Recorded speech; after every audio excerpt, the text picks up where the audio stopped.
नमस्कार दोस्तों। आज का जो हमारा विषय है वह है ध्यान की शक्ति को बढ़ाएं कैसे, उसके उपाय। ऐसे आज हम आपको 3 ऐसे उपाय बताएंगे जिससे आपके ध्यान की शक्ति बढ़ जाएगी। तो उसके लिए हम आपको जो 3 उपाय बताने जा रहे हैं उसे ध्यान से आप सुनिए, ताकि उस पे आप अगर अमल करते हैं तो आप देखेंगे आपकी ध्यान की शक्ति कितनी तीव्रता से, तेजी से बढ़ गई है। तो पहला है दोस्तों, आपने मौन रखना शुरू करना है। मौन मतलब आपने कुछ नहीं बोलना, उसे मौन कहते हैं। तो आपने क्या करना है, जैसे अगर आप तो इस सांसारिक में अगर जीवन यापन कर रहे हैं तो आपको सारा दिन तो मौन नहीं आप रख सकते, लेकिन आप एक दिन में 2 से 3 घंटे का कम से कम मौन रखने की कोशिश करें। अब आप कहेंगे मौन हम रखें कब, तो वो भी आपको बता देते हैं। जब आप सुबह ध्यान में बैठते हैं, ब्रह्म मुहूर्त में उठते हैं, मान लो आप 3 बजे से 5 बजे के बीच में उठते हैं, तो उसके बीच जब आप ध्यान करते हैं 1 घंटे का, मान लो आपने ध्यान किया, उस ध्यान के बाद भी आप किसी से ना बोलें, क्योंकि सुबह का समय है, कोई उठता नहीं जल्दी। तो आपके जो परिवारजन हैं, वो भी बच्चे वगैरह या कोई ऐसे जो आपके माता पिता, वो भी सोए हुए होंगे उस समय। तो आप अपने कमरे में ही या छत पे ही टहलने लग जाएं और किसी से ना बोलें। सुबह 1 से 2 घंटे तक का ऐसे मौन रखें। 1 घंटा तो आपका ध्यान में ही मौन चला गया, और 1 घंटा और कोशिश करें ऐसे रहें, मीन्स 2 घंटे आपके सुबह मौन में हो जाएंगे। ऐसे ही आपने शाम को करना है। जैसे ही आप रात को आते हैं घर पे काम काज करके 6-7 बजे, जब भी आप आते हैं तो उस समय आपने भोजन वगैरह ग्रहण करने के बाद किसी से ना बोलें। कोशिश करें रात को भी 1 से 2 घंटा आप किसी से ना बोलें। उसमें आधा 1 घंटा आप मेडिटेशन कर सकते हैं, और उसके बाद भी 1 घंटा कोशिश करें किसी से ना बोलें। चुपचाप बैठे रहें या चुपचाप आप टहल सकते हैं, क्योंकि मौन में आपके बहुत बड़ी शक्ति है। जो मौन है, इससे आप अपनी काफी ऊर्जा बचा लेते हैं, क्योंकि जब आप किसी से बोलते हैं तो उसमें काफी ऊर्जा खर्च होती है, और आपके और दूसरों के विचारों में टकराव भी होता है। 90% जो है वो ऊर्जा आपकी बातें करने में ही खर्च होती है और विचारों में सोचने पे ही खर्च होती है। क्योंकि जब आप कोई बात बोल देते हैं, वो समझो आपने एक तीर चला दिया और कहीं ना कहीं जाकर लग जाएगा। कुछ बातें अच्छी भी निकलनी होती हैं, कुछ बातें ना कहने वाली भी कभी कभी निकल जाती हैं, और वो एक बवाल बन जाता है, बात में बात कही जाती है, और उसके बीच व्यक्ति फिर बाद में फंस जाता है। एक और उदाहरण से समझते हैं। एक बार एक साधु के 4 शिष्य आए, तो उन्होंने कहा आज मौन व्रत है, पूरा दिन आपने मौन रखना है, 24 घंटे का मौन है, अगले दिन हम बातचीत कुछ करेंगे।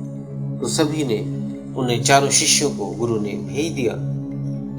4 शिष्य मौन बैठे हुए, पूरा दिन धीरे धीरे बीतता रहा। सुबह, दोपहर हुई, शाम हुई, उन्होंने लिखकर जो कुछ मांगना था खाना लिखकर वो कह दिया, या समय पे उनको खाना भी पहुंचा दिया गया।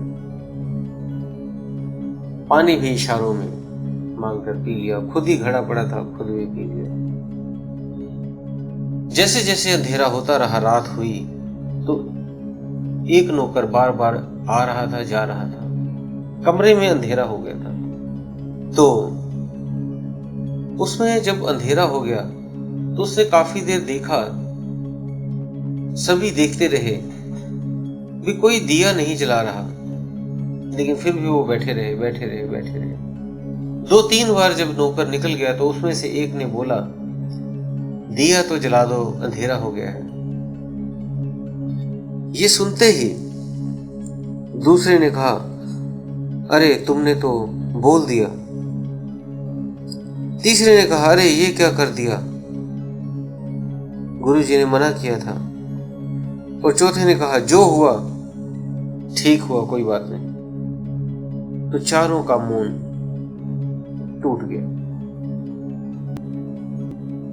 तो इस तरह होश में रहना सीखो। आप बेहोश हो जाते हो और आपको पता ही नहीं होता कब क्या किसे कहना है। गुम हुए रहते हो, होश में रहो, हर पल हर वक्त होश में, प्रेजेंट में रहो।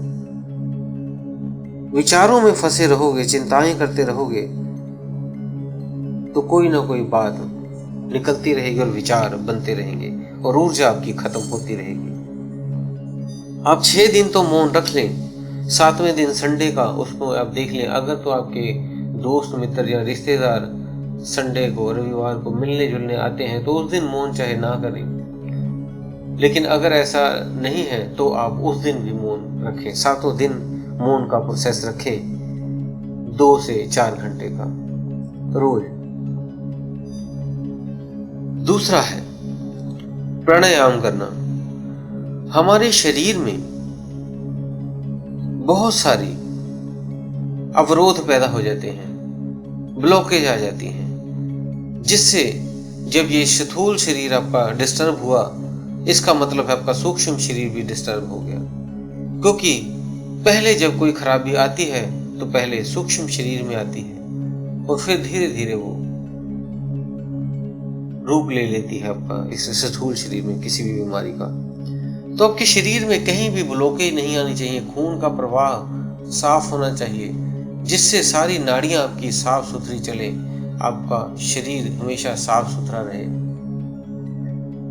पेट आपका साफ सुथरा रहे। हर चीज जब आपकी साफ सुथरा रहेगी तब आपकी प्राण ऊर्जा बढ़ जाती है और वो ध्यान के लिए काफी अच्छी होती है।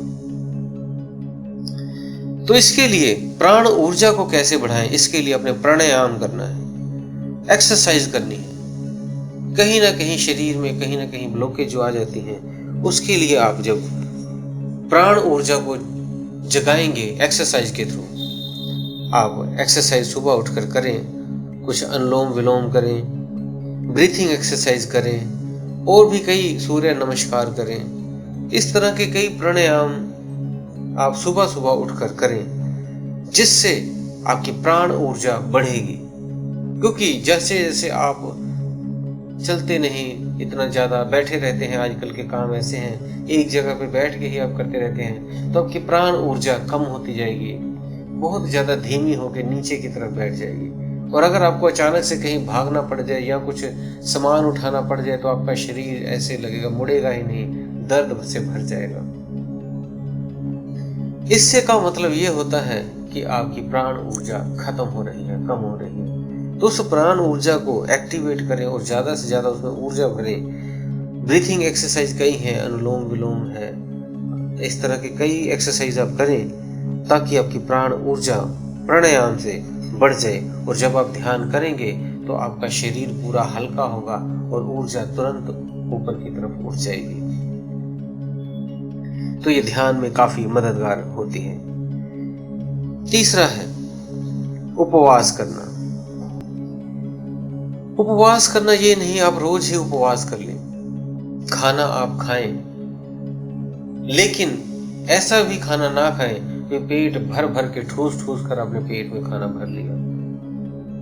जितनी भूख हो उससे भी थोड़ा कम खाना खाएं।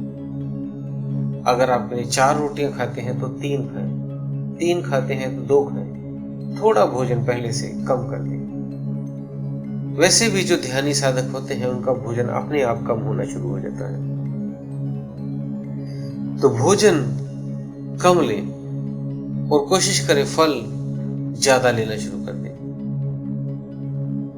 जिससे क्या है, आपके शरीर में फुर्ती रहेगी, चुस्ती रहेगी और आप काफी देर तक बैठ पाएंगे। आपका शरीर हल्का रहेगा, वजन आपका नहीं बढ़ेगा। जैसे आपने देखा होगा कई जगह पे जब आप कहीं दूर मंदिरों के या पहाड़ों पर जाते हो तो वहां पे कुछ बंदर बैठे होते हैं। लोग उन्हें ब्रेड, रोटियां, ऐसी चीजें दे देते हैं और वो सारे भिखारियों की तरह बंदर बैठे हुए हैं और उनका भी पेट मोटा हो गया है, वो पेड़ों पर उछल कूद नहीं कर पा रहे हैं। पहले वो फल पत्तियां खाकर अपना जीवन व्यतीत करते थे, लेकिन लोगों ने उन्हें रोटियां, डबल रोटियां ये खाना सिखा दिया, पूरियां, और वो भी अब मोटे होकर सड़कों पर बैठ जाते हैं कि कोई आएगा तो देगा। तो खाना हल्का और सिंपल खाएं। ज्यादातर कोशिश करें आप फल फ्रूट खाते रहें और हफ्ते में एक दिन आपने व्रत रखना है, उपवास रखना है, जिसको हम बोल देते हैं। उपवास में आपका शरीर शुद्धिकरण भी हो जाएगा और अगर आपने कुछ खाना है तो फल या दूध आप ले सकते हैं। जैसे आपको शरीर को भी एक, अगर कुछ नहीं देते तो उस दिन वो अपने शरीर की मरम्मत कर लेता है, सफाई कर लेता है, अपने आप को मैनेज कर लेता है। क्योंकि जैसे ही आप उस पर खाना भर देते हैं तो सारी ऊर्जा उसे पचाने में, काम करने में लग जाती है। जैसे आप खाना कम खाएंगे तो ऊर्जा कम लगेगी उसे पचाने में, और अगर फल फ्रूट खाएंगे तो और ऊर्जा कम लगती है उसको पचाने में, तो आपकी ऊर्जा बच जाती है और वही ध्यान में आपके काम आती है। और कोशिश करें आपने जब भोजन डेली करते हैं तो 2 बार ही करें, एक बार सुबह और एक बार शाम को। 2 समय ही भोजन करें, रात्रि को आप दूध वगैरह पीकर सो जाएं। और जो 2 टाइम का भोजन ले रहे हैं उसमें भी अपने सलाद का ज्यादा प्रयोग करना है, रोटियों का कम प्रयोग करें तो बहुत अच्छा रहेगा। इससे आपकी ऊर्जा और बढ़ेगी।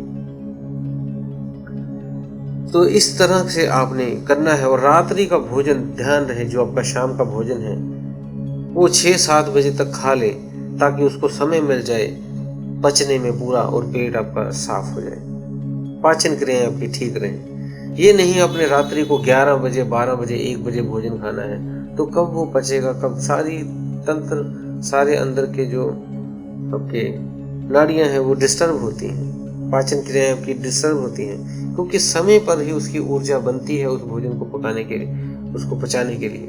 और अगर आप उसका समय बदल देते हैं तो ऊर्जा का एक तो अपना समय निर्धारित है, क्योंकि वो सूर्य के साथ चलता है। जब सूर्य उग जाता है उसके बाद आपको खाना चाहिए, और जब सूर्य अस्त होने लगे तब आप खा लें, उसके बाद ना खाएं। ऐसे ही कई पशु पक्षी भी करते हैं, आपने देखा होगा, वो सुबह भोजन करते हैं और शाम का जब रात्रि होती है तो वो अपने अपने घर पहुंच जाते हैं, अपने अपने घोंसलों में पहुंच जाते हैं और उसके बाद कुछ नहीं खाते। लेकिन इंसान है जो सारा दिन खाता रहता है। आप खाना खा के घर से गए, फिर ऑफिस गए या शॉप पे गए, वहां भी चाय पानी बार बार पी जा रहे हैं, मुंह चलाई जा रहे हैं, और फिर शाम को घर आके भी खाना खा लिया, और फिर रात्रि को भी चाय पानी पी जा रहे हैं, खाई जा रहे हैं, हर 1 घंटे बाद कुछ ना कुछ खाई जा रहे हैं। ये बिल्कुल गलत है। एक बार सुबह खाना खा लिया तो मुंह बंद रखें और फिर शाम को एक बार खाएं, बस। अपनी दिनचर्या पशु पक्षियों से भी सीख सकते हैं। तो इस तरह से आपने एक हफ्ते में 1 दिन उपवास रखना है, बाकी दिन भोजन अपने 2 टाइम करना है। इससे क्या होगा, शरीर में ऊर्जा ज्यादा बनेगी। फलों का सेवन ज्यादा करें ताकि बीमारियों से भी दूर रहें। जो अपने बीमारियों के लिए, दवाइयों के लिए पैसे खर्च करने हैं, वही आप फलों के लिए प्रयोग कर लें, सब्जियों के लिए प्रयोग कर लें, सलाद के लिए प्रयोग कर लें, तो आपका शरीर भी एक तो काफी ऊर्जा उसे मिलेगी। कच्चे फ्रूट या फल से उसको ऊर्जा हमारे शरीर को ज्यादा मिलती है, और पके हुए खाने में जल जाती है और उससे ऊर्जा बहुत कम मिलती है। तो इसलिए इस तरह का भोजन अगर आप सुबह जब खाते हैं तो उसमें आधा सलाद या फ्रूट हो और आधा आपका भोजन दूसरा हो, रोटी चावल जो भी आप खाते हैं, तो इससे आपकी ऊर्जा काफी बढ़ जाएगी। दोस्तों, तो जब आप ऐसा करेंगे तो आप होश में रहना शुरू हो जाएंगे, प्रेजेंट में रहना शुरू हो जाएंगे। और जब आप प्रेजेंट में रहना शुरू होगे, मीन्स आप सुरती के साथ, जो कंसंट्रेशन के साथ रहना सीख जाएंगे। और हमारा कंसंट्रेशन ही, सुरती ही, ध्यान ही, इसे ही हम आत्मा कहते हैं। आत्म रूप में रहना सीखें, होश में रहना सीखें हर पल। जैसे एक उदाहरण के साथ आपको समझाते हैं। एक फकीर था, वो हर रोज सभी के पास घूमता और सभी को ज्ञान बांटता और खा के जो भी उसे रूखा सूखा मिलता वो खा के सो जाता। तो एक दिन वहां के राजा ने उस फकीर को आमंत्रित किया, बुलाया। तो लोगों ने कहा, राजा ने तुम्हें बुलाया है तो ये फटे पुराने कपड़े मत पहनना, उस दिन बढ़िया कपड़े पहनकर तुम जाओ। तो उसने कहा, नहीं रहने दो, मैं ऐसा ही ठीक हूँ। लेकिन लोगों ने कहा, नहीं ऐसा ठीक नहीं लगेगा, आप इतने बड़े व्यक्ति से मिलने जा रहे हैं। तो उसके भी दिल में आया, हाँ ये भी ठीक है। तो उसने लोगों ने उसके लिए एक कुर्ता अच्छा सा और पैजामा सिलवा दिया। उसको अगले दिन जाना था तो उस दिन सिलवा लिया और अपना दर्जी ने कहा सुबह सुबह आकर ले जाना। तो उसने कहा ठीक है। और उसके बाद वो फकीर शाम को घूम कर आ रहा था। रास्ते में एक और व्यक्ति काफी अमीर था और बुजुर्ग था और हाथ में बहुत सुंदर सी छड़ी लेकर टहल रहा था बगीचे में। धीरे धीरे घर आ रहा था तो उसके नौकर ने भागते भागते उसके पास आया और उसने कहा, साहब आपके घर में आग लग गई है, जल्दी चलिए। उसने सुना और आराम से ही चलता रहा। नौकर को लगा साहब बुजुर्ग हो गए हैं, इनको लगता अभी सुनाई नहीं दिया या ये मेरी बात को समझ नहीं पाया। उसने फिर कहा, साहिब आपके घर को आग लग गई है, जल्दी चलिए। वो बहुत तेजी से हाँफता हुआ, घबराया हुआ बोल रहा है। उसने फिर सुना और कहा, कोई बात नहीं। वो फिर धीरे धीरे चलने लगा। नौकर ने पूछा, क्या मैंने जो आपको कहा वो आपको सुनाई दिया? उसने कहा, हाँ सुनाई दिया। तो उसने कहा, फिर आप में कोई चलने में बदलाव क्यों नहीं है? आप क्यों नहीं तेज तेज चल रहे हैं? उसने कहा, जो हो रहा है सब ठीक है, मैं जैसे हूं वैसे ही रहूंगा, जो जलना है वो जल जाएगा, मैं स्थिर हूं, होश में हूं। और धीरे धीरे वो चला गया और वहां पे जब गया तो उसने अपने नौकरों को कहा, आग बुझाओ। उसे तनिक भी ना तो उसका गम हुआ ना ही उसका कोई खुशी हुई। वो एक समभाव में था, होश में था कि ये सारा जो भी दिख रहा है ये मेरा है भी है और नहीं भी है। वो इस भाव में उस स्थिति को प्राप्त हुआ था। ये जब उस फकीर ने देखा तो उसने अगले दिन सुबह कपड़े लेने नहीं गए और वही फटे पुराने पहनकर राज दरबार में पेश हो गए। और जो भी राजा ने उससे पूछा तो उसने उसका उत्तर दिया। उसने उससे बहुत बड़ी सीख ली कि जब उसने बुजुर्ग ने अपना स्वभाव नहीं छोड़ा, जैसे था वैसे वो धीरे धीरे चलता रहा, तो मैं फकीर होकर अपनी इस अवस्था को क्यों बदलूं? तो दोस्तों, होश में जब रहना सीख जाएंगे तब आपको ये सारा जो दिख रहा है ये स्वप्न मात्र है। ये दुनिया जब आप ध्यान में ज्यादा गहरे उतर जाएंगे तब आप उस स्थिति को जान लेंगे, उसमें गहराई में उतर पाएंगे और उसमें एक हो जाएंगे। तब आपको ये वस्तुएं इससे कुछ लेना देना नहीं रह जाएगा। दोस्तों, उम्मीद है दी हुई जानकारी से आप संतुष्ट होंगे। अगर आपने चैनल को सब्सक्राइब नहीं किया है तो कर लें और बेल बटन को भी दबा दें। और अगर इंस्टाग्राम को आपने फॉलो नहीं किया है तो उसे भी आप फॉलो कर लें। ये अगर आपने ज्यादा आगे बढ़ना है ध्यान साधना में तभी आप इसे सब्सक्राइब करें, अन्यथा आप चाहे ना भी करें, क्योंकि हम जो आपको ज्ञान देने जा रहे हैं हमारी पूरी कोशिश होती है कि आप ध्यान साधना में आगे बढ़ें और आत्मा से परमात्मा का मिलन हो। तो दोस्तों, उम्मीद है दी हुई जानकारी से आप संतुष्ट होंगे। इसी के साथ हम विदा लेते हैं। धन्यवाद।